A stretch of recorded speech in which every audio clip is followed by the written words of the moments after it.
being recorded. All right. Well, we are talking about the architecture of reality. This is the second one, and we're going to be discussing cosmology. What is where the history of cosmology in order to think through all of the questions of cosmology, and which is the study of what is the nature of reality, what is the nature of the cosmos, the nature of the universe. Um, Even that question is it a cosmos or is it a universe? What do we call it? Is a part of the discussion of cosmology.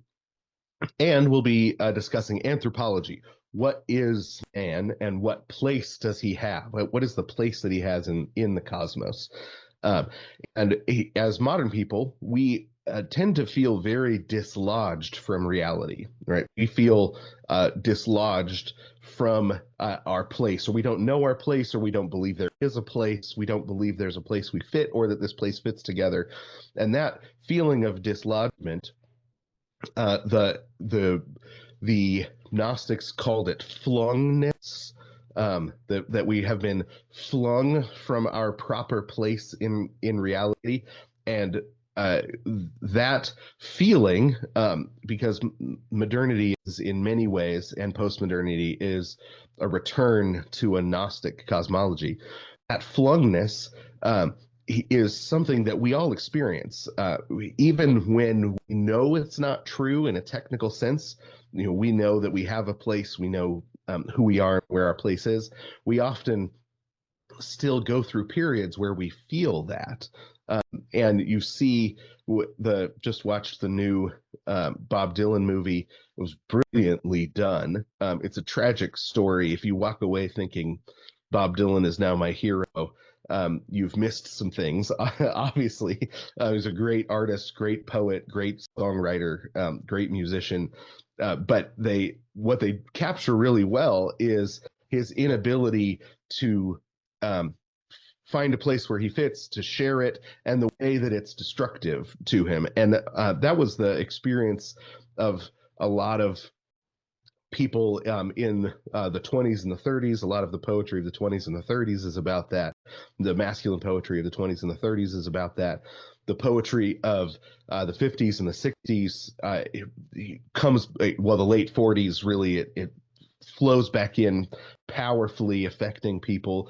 A lot of the hip hop and the punk, the songs are about this in the 70s and in the 80s. I mean, and Brooklyn really was a place where the hip hop and the punk distilled that feeling of flungness, turned it into art, and then changed the world, or spread it throughout the whole world. It's a fascinating story, and then we're really seeing it again right now. There's this moment. There's this 2020. 2019, 2020, there's this up till the present, people feel very dislodged from reality. Well, and what's interesting is you see that this happens at many different places and times throughout history. And in a lot of ways, the golden age of Athens was a period like this, right? When we talk about the ancient Greek philosophers, when we talk about the ancient Greek tragedians, the ones that wrote the plays at the time, many of them are wrestling with this notion of finding your place in society. Is there a place? Is it the right place? Is it good to find your place? And there was a maxim in the development of Greek philosophy that was know thyself. Or know thyself. That's one of the central things that they're searching for in Greek philosophy. It's an important quest for the philosophers, the artists, the people writing plays at the time, the playwrights, and Plato really, by means of his character Socrates, or Socrates and then Plato by means of Socrates, brings it to the center of the discussion. It begins as a maxim carved in the entrance of the Oracle at Delphi. It's a central question in the play Prometheus Bound, one of Aeschylus's most moving plays, one of my favorite plays. It's attributed to the seven sages of Greece, which would be like quoting the founding fathers. But Plato, Heraclitus, Xenophon, Cicero, they all talk about it at length. And in Plato's Charminides, Plato directly discusses know thyself, the Delphic maxim, with a young man named Charmides. And they're talking about temperance, excellent character, being of sound mind, and Socrates brings up know thyself to emphasize that self-knowledge is essential for a truly sound mind. Understanding yourself, oneself, is a foundation for understanding and practicing virtue. But that dialogue really ends with the question still open. Plato, he's a great teacher. He leaves the question unanswered so that the reader will continue to wrestle with it until they have not just come to know the answer, but come to know themselves in the wrestling. Right? That's the point of the dialogue, is that by wrestling with the question, we come to know ourselves. But what's really important is that Plato's definition of self-knowledge is something akin to know your place, right? Which sounds like an insult to us, right? He says, know your place in society, know your place in your civilization, and you'll know yourself, right? That the assumption is that there's an integrated whole, the whole of creation, or the whole of, I mean, Plato would have called it creation. The whole of creation, it is a unified whole, and society, your civilization, is a part of that unified whole. And so embracing your place in the whole is what it means to know yourself. Being integrated into your place properly is how you know yourself. Oceanus says something similar to Prometheus in Prometheus Bound. It's an incredible moment. He says, learn to know yourself and adapt yourself to new ways.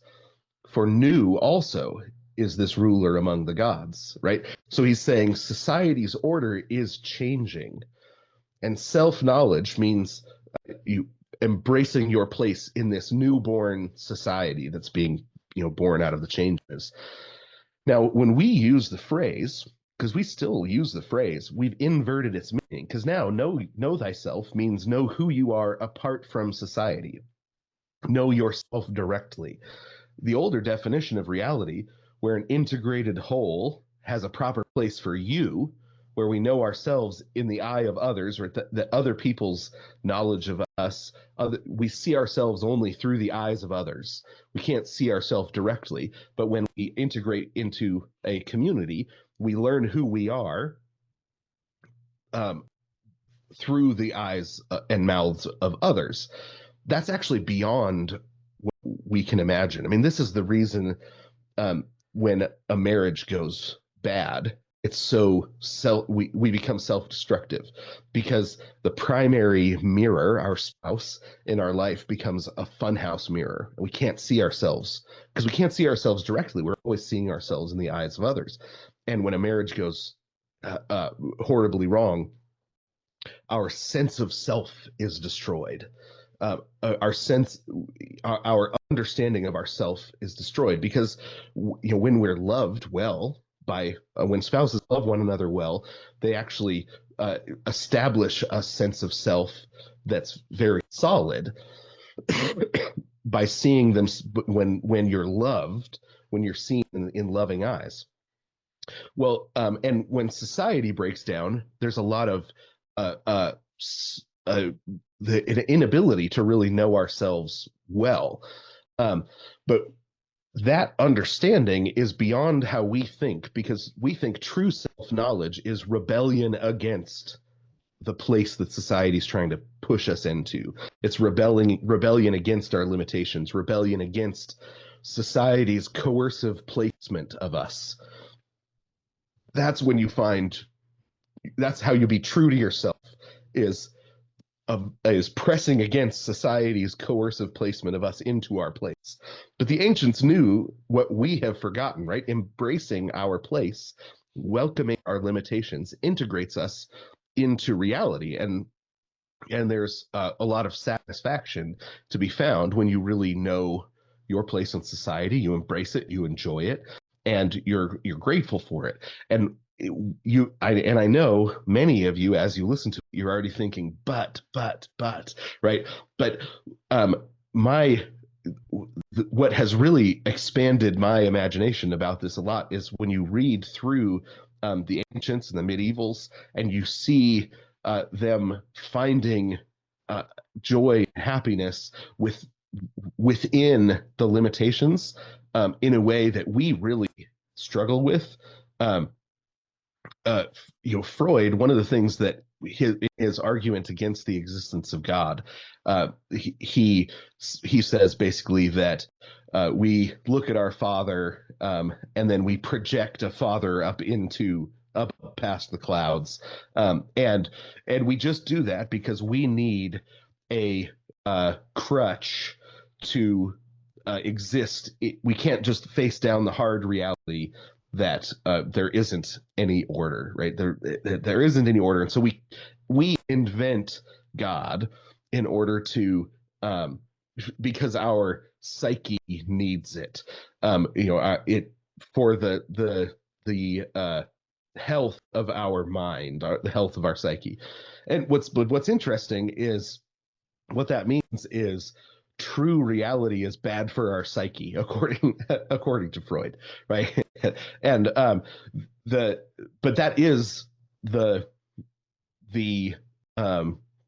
that's been the effect that Freud has had on society. And Freud he wasn't the one that came up with the ideas. He just with the idea that there wasn't anything. We'll trace down kind of the nihilistic cosmology that Freud is the final popularizer of. But this idea that there is an integrated reality, that we have a place in it, and that knowing ourself means knowing our place in it, is really central to the older cosmology. And so tomorrow we'll look at the way that plays out in Hamlet some.